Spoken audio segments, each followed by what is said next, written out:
Top 5 cheap potassium sources in low carb. Yan yung pag-usapan natin for today's Save Up Saturday for LCF Lifestyle Talk with yours truly, your Diet Doctora, Dr. Josephine Grace Rojo Tan. Potassium is very, very important. Ito yung major electrolyte natin sa katawan sa ating intracellular cells. So, yung compartment natin sa katawan, two major, intracellular and extracellular, sa loob ng cell and sa labas ng cell. Sodium o yung sodium chloride na nanggaling sa asin mostly is an extracellular na electrolytes. That's why it is very important na everyday talaga meron tayong salt intake or sodium intake. Ito yung parating na deplete and kailangan i-replenish on a day-to-day basis. We tackle sodium every time we talk about potassium because they are always balanced. If you can think of it, sa loob ng isang cells, for example, kung merong nasa 100 na potassium dyan, dapat sa labas meron ding 100 na sodium. This has something to do with their electrical charges. Kasi yung electrical charges na difference, ito yung mag-lead into function or merong activity sa bawat cells. So, dapat, kung walang activity, maintained lang. And the gradient of difference, yung difference nila, ito yung nagbibigay ng different functions in our bodies. But generally, we have to have adequate amount. Dapat tama yung level of potassium and sodium natin sa ating katawan. And sodium, coming from salt, it's very, very easy to get.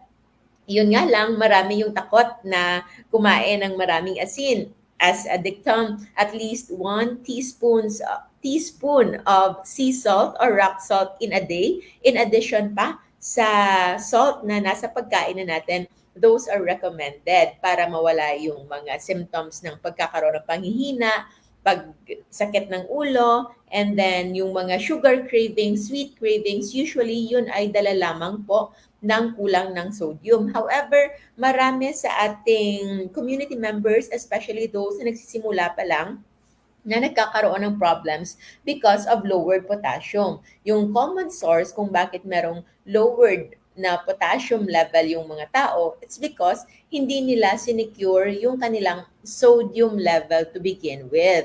Now, wala na tayong point to blame kasi nga marami na nagsimula ng hindi ganon ka-ideal way. So right now, we will tackle those na sources ng potassium na pwede nating kunin para hindi tayo magkaroon ng potassium imbalance. Of course, these are just general knowledge, but kung meron na talaga kayong signs and symptoms of hypokalemia or mababa yung potassium level, then better kung to consult para mabigyan kayo ng tablets or yung tawag nating therapeutic dose of potassium for correction. But we will talk about first the top 5 cheap potassium sources na pwede nating i-maximize sa low carb, especially for those na akala natin yung potassium ay nanggaling lang talaga sa saging at sa avocado. No, meron po tayong major top 5 potassium sources and low carb. And ready na ba kayo? And you will see kung hindi kayo kumakain ng mga pagkain ito, then most likely and especially kung hindi nyo nasa-secure yung inyong sodium level sa katawan, yung salt intake ninyo, meron na kayong cramps. So, muscle cramps is a sign of hypokalemia. Ang pagkakaroon ng panlalambot ng kamay at paa, parang walang energy kahit pa maraming kinain. So, that can still be related to lowered potassium intake. And even yung pagkakaroon sometimes ng very high uric acid. When it comes to low carb nutrition, it could be na lowered yung potassium intake ninyo. And others would be slow bowel movement. Halos hindi na umuutot or hindi na nagpupupo kahit pa regular sana yung pagkain and enough yung pagkain.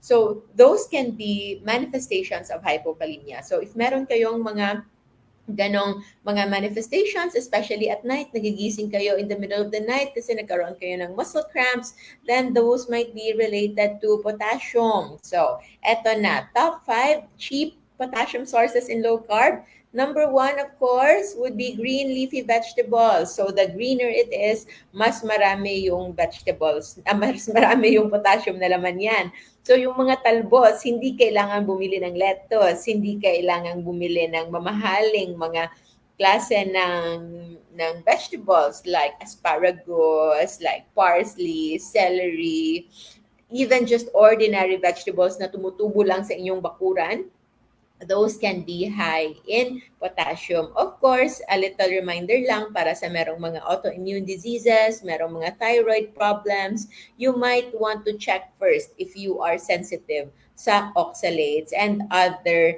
FODMAPs. So, FODMAPs, yun yung mga sensitivities minsan natin sa mga green leafy vegetables. So, try to check lang if you are sensitive to those. If hindi naman, then maybe you can tolerate them.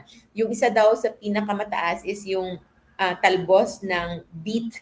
So, beetroot. So, para siyang singkamas, pero meron siyang makakaing talbos. Yung leaf niya ay pwede makain. So, I'm not sure if it's available in the Philippines, but what I know is available yung talbos ng kamote, talbos ng kamote, talbos ng kangkong, ng malunggay, and all of those greens, yung mga dahon na yan, mataas po yan sa potassium. At alam nyo ba, saan nga ako pumunta last time? Sa Bali, when we were in Bali, alam nyo bang kinakain nila pati yung dahon ng cassava? So, sa kanilang, they have this parang lechon na ang tawag ay babi guling.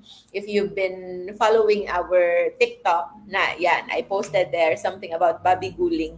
So babi guling is like their lechon and they serve it together with vegetables. So yung vegetable, isa sa mga vegetables nila doon ay cassava leaf. So maybe it has a special kind of processing.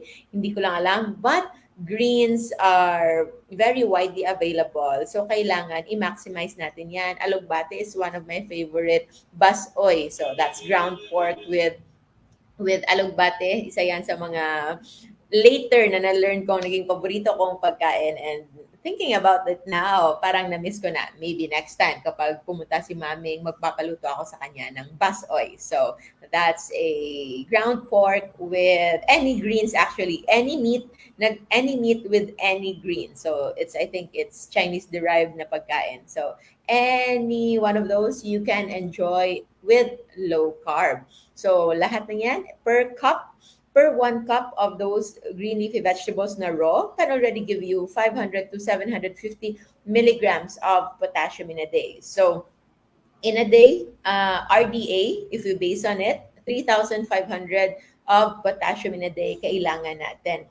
When it comes to low carb nutrition, nakita natin na when we stick only to low carb, hindi naman ganon kataas yung everyday na potassium intake natin. But to replenish it, especially if you are not ensuring your salt intake and if you are physically active, then you might want to at least man lang, make sure na you get some potassium every day from any of these sources. So, that's our first of our top 5 na mura na potassium sources in low carb. Mura na, mataas sa potassium, but hindi mataas sa carbohydrates. So, number 2 of our top 5. So, I will lift up our picture. So, yan. So, that is, ano yan? Alam niyo ba kung ano yan? So, that is cream of tartar or chemical compound name potassium bitartrate. So, per teaspoon of that is 495 milligram. Although ito, hindi mo basta-basta makuha sa inyong bakuran, but it can be very cheap. Nabibili yan sa any grocery store or any na mga baking store. So, hindi nyo kailangan bumili ng harina, hindi nyo kailangan kumain ng maraming tinapay just to get that potassium. You can get that potassium from pure cream of tartar. Potassium bitartrate. Just try to look lang dahil I think merong mga preparations right now that are devoid or somewhat nilolower nila yung potassium level because I don't know, baka kinokontrol lang nila for those naman. Kasi merong mga tao, especially CKD, na kinokontrol yung potassium intake because it can cause more damage. And it's not the intake of potassium or sodium na nagkakaroon ng damage sa ating kidney. It's still the sugar and inflammation. At kapag na-damage na nga yung ating kidneys, our kidneys tolerance to those supposedly essential na mga nutrients ay nagiging low na din. But generally, if you do not have any CKD, then all the more you have to make sure that you need potassium in your system. So cream of tartar, ang the two ways that I usually incorporate cream of tartar when I use them before is through egg. So 1 teaspoon of cream of tartar maybe in 2 to 3 eggs, and then you beat it, batihin lang, and then it will make the egg more fluffy and at the same time a little sour. So magiging maasim siya. And if you are okay with maasim, then you can enjoy that. And still, of course, add some salt. Another would be through our electrolyte drinks. So, isa siya sa mga components ng ating electrolyte drinks. This is just a grocery find. So, kahit sa ang grocery, regardless kung anong brand, kahit ano po, it's okay lang to have cream of tartar para pang easy fix lamang. So, yan, that's just cream of tartar. You can have that in your pantry para make sure na meron tayong enough of that. So, top 5 cheap potassium sources in low carb. Again, number 1 sa atin is yung green leafy vegetables dahil nandito tayo sa Pilipinas. Sobrang dami lang yan. Number 2 would be our cream of tartar. And number 3, ano yung number 3 natin? We will look it up. Can you guess kung ano yung third cheap natin na potassium source?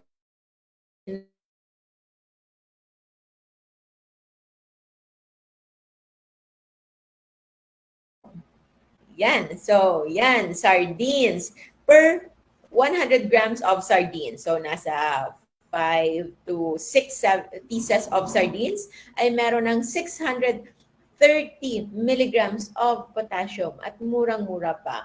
I'm not sure how much right now, but I think it can just be around 50 to 75 peso per kilo kung bibili ka directly from Talipapa. So, sardines is one of the cheapest kind of fish. And kung wala man other sources also, galunggong, and ano pa ba? Maraming ibang isda na mga maliliit, and it's very high in potassium.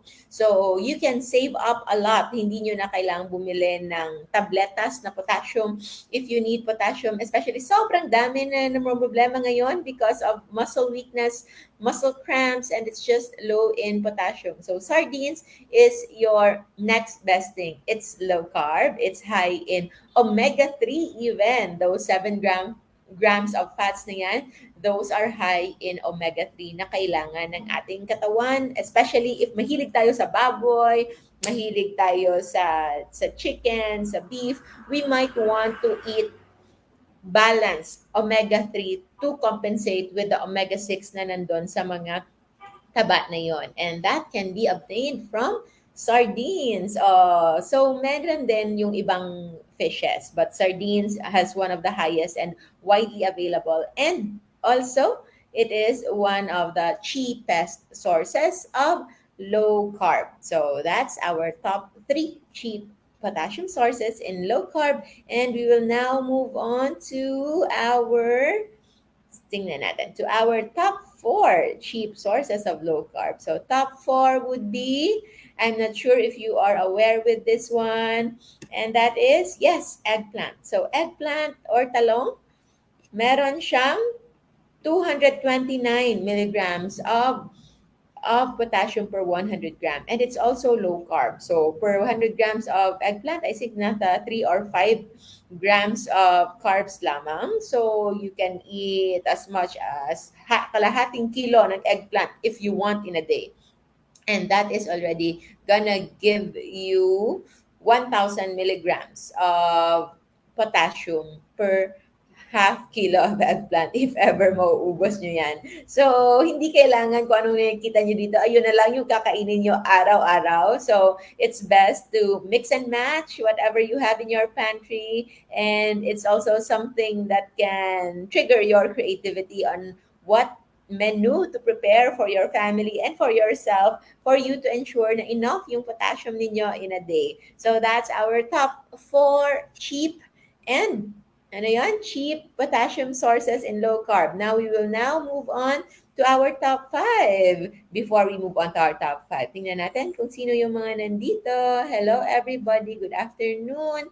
Liz, Selvir, Good afternoon, everybody. Buti naman at nakahabol kayo sa ating late na Save Up Saturday ngayon. Hello po. Good morning, Kathy, Dahlia, Eliseo, yung recommended about uric acid na trigger yung gout sa low carb around 1.3 years. So tingnan mo ngayon dito, Brian, baka nakulangan ka sa iyong potassium intake kasi when it comes to protein intake, there should be a balance of potassium. So try to look at your levels of potassium. And mind you, yung pagbaba ng potassium sa ating dugo ay pwedeng hindi nakikita sa laboratory. So, marami siguro sa inyo ang nakaka-experience ng palpitations, yung pabilis na tibok ng puso, muscle cramps, yun nga, slowed bowel movement, and panghihina, panglalambot ng kamay at paa. And nung nagpa-laboratory kayo,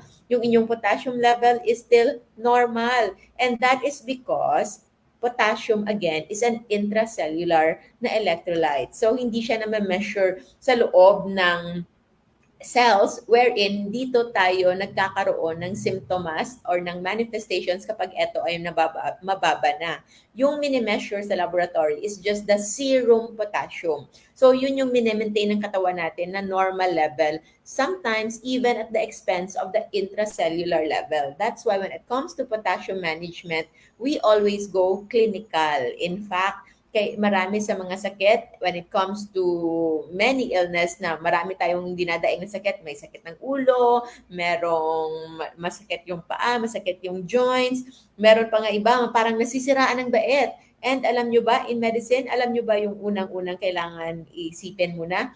Rule out electrolyte imbalance first before diagnosing someone na meron na siyang psychiatric problem because electrolyte imbalance can actually do so much. It can do so many damage, especially in our mindset, in our mental health, because potassium is essential and sodium is essential sa lahat ng nangyayari sa ating katawan. So, if you have been into low carb for so long and if you still feel that you are not healing 100%, try to look at your electrolyte intake. Baka nakulangan lang kayo. Those imbalances can be corrected. And hello, NC. Good afternoon sa iyo. So that's very important. And hello also, Carolina from Taguig City. So now, okay na. Ang daldal, no? Let's go to our top 5. This is actually my favorite potassium source in low carb. If you know me, baka meron na kayong idea. And this is my favorite. And ano yan? Can you guess what that is? Hindi po buko, hindi po niyog, hindi po yung ilalagay sa mga kakanin, but it is actually the raw coconut or tuba vinegar. 1 tablespoon lang, isang kutsara lang, ay makakakuha ka na ng 192 milligrams. Parang 2 tabletas na ng potassium na supplement na binibili natin na 99 milligrams. With this one, 3 kutsara lang ay meron ka ng 600 milligrams of potassium. You can even add that to your food, to your dish. Sobrang dali lang po yan. If maasim masyado para sa inyo, you can get you can dilute it with water or isabay mo sa inyong pagluto, adobo sa puti.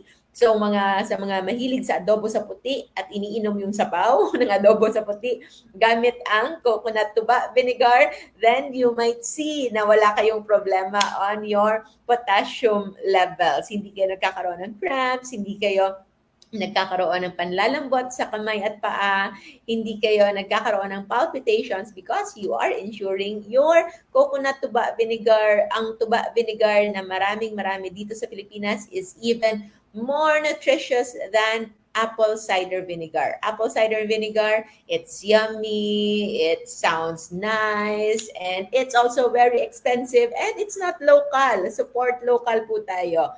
Raw coconut tuba vinegar, if meron kayong kapitbahay na gumagawa ng tuba vinegar, support them. As long as alam mong this was prepared the hygienic way. And it's always And it's always clean kasi nga it's fermented.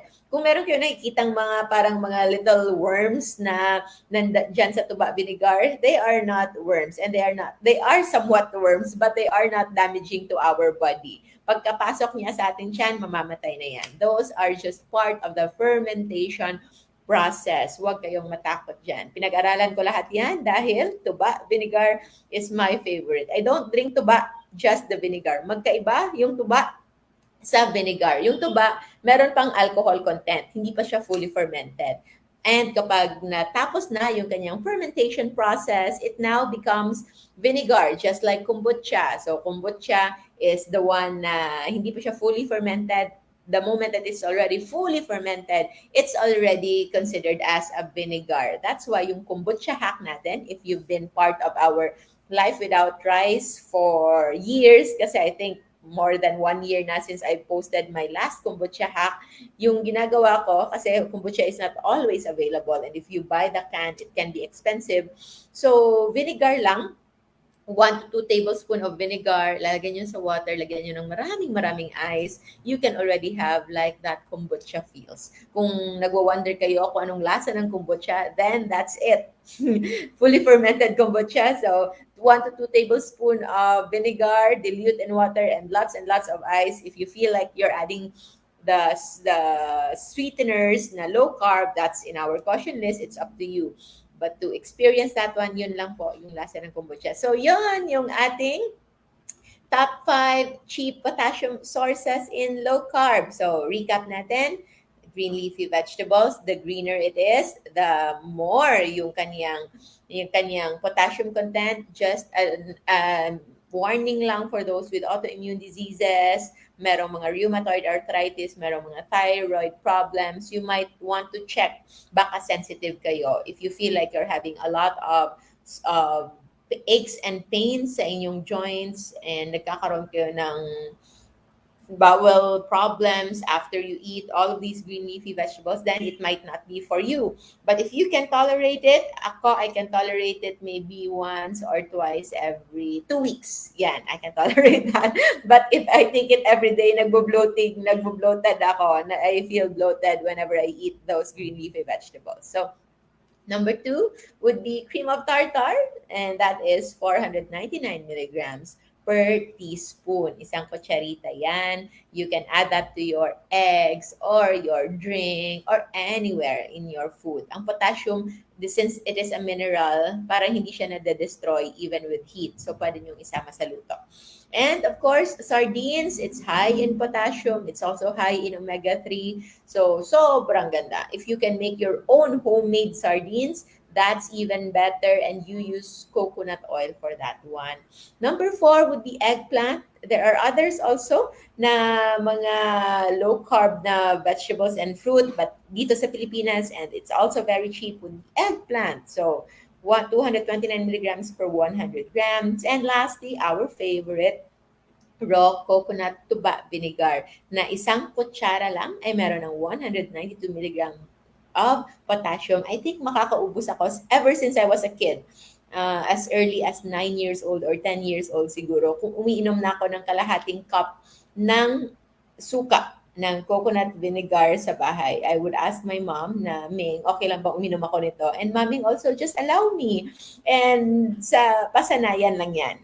Pasanayan lang yan ng sikmura. And yon, I always have that. That's why I think hindi ako nagkakaroon ng problem with potassium because I always incorporate vinegar in everything. Halos hindi ako nasasatisfy with food unless there's vinegar around. So, minsan, nagiging lang, tamad lang kumuha. But if it's there in front of me, I really like having tuba vinegar around. So, yon yung ating top 5 cheap potassium sources. And if you have budget, and if you have available ones, meron ding avocado, Brazil hazelnuts, atay, meron din pong potassium yan, and other fish like tuna, salmon, but of course, they might be a little expensive. So, it's just a trade-off. Huwag maghanap kung ano yung wala, and if you want to have that, manifest it. Believe that you can have it, and you can have it. But for now, for sure, marami lang po at 10 pesos kung hindi kayo magtatanim ng inyong sariling gulay, 10 pesos may makukuha na kayong isang kilong gulay,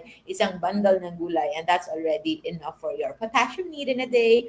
Cream of tartar na available lang sa any grocery store. For your sardines, best not to take it ng canned but make your own and bumili sa talipapa so that it will be cheaper. And eggplant also, madali lang din yan buhayin. And lastly, coconut tuba vinegar. The raw, the less processed, the better. So that's the top 5 cheap potassium sources in low carb. So yun lang po yung ating episode today. Maraming salamat. I'll see you all on Tuesdays ating LCF Center for my private sessions. For those who wish to be a part of that, I think today is the last day to accept clients who will have an LCF private session. And also, as a good news, open na po yung LCF Center natin starting Tuesday then for coaching. So you can meet the coaches there. Kindly message lang yung admins natin for details. And on November 29, Boracay Meet and Greet, I will see you there. Magkita-kita tayo sa Boracay. And of course, on December 4, Christmas get-together sa mga uuwi sa Pilipinas on December. I hope you can drop by on December 4. It's gonna be an exclusive get-together para ma-prepare natin yung ating low-carb foods, yung ating mga giveaways, and yung ating short program for that time. And you can ensure that you have a slot. It's gonna be just cheap na hindi po ito mahal, okay? It's just enough to cover for the center's expenses and your food as well and the giveaways. And lastly, on December 6, 2022, 2-hour diabetes type 2 intensive course. If ever you have problems with diabetes, kung gusto nyong sumali, we have available in English and in Filipino on December 6. Just message lang po yung admins natin in the page or contact these numbers. It's +63, Philippine number po yan, or check jgrtanmd.com if ayaw nyo ng human interaction at gusto nyo mag-register ng kayo-kayo lang. Pwedeng-pwede yan. You can register via www.jgrtanmd.com. And yon, always remember to stick, of course, to the safe list, JGC Rojo food list, for more and join. Hello to LCFF community, especially to our admins who have been always very helpful, and also Life Without Rice. So yun lang guys, maraming salamat. That's our topic for today. Top 5 cheap potassium sources in low carb for our Save Up Saturday. Maraming salamat everyone. Stay low carb, stay safe. Bye. Thank you so much for watching. If you like this video, you can see more contents in our YouTube and Facebook channels at Dr. Josephine Grace Rojo and Dr. Josephine Grace Rojo Tan, respectively. For those who wish to be guided, we have an ongoing structured learning program where we will teach you how to adapt a low-carb and fasting lifestyle for healing specific modern-day lifestyle diseases like diabetes, hypertension, cancer, fatty liver, PCOS, GERD, and many more. You can send an email to our admins or send a DM in our inbox. I hope to see you all there. Thank you so much. Stay low-carb, stay safe. Bye!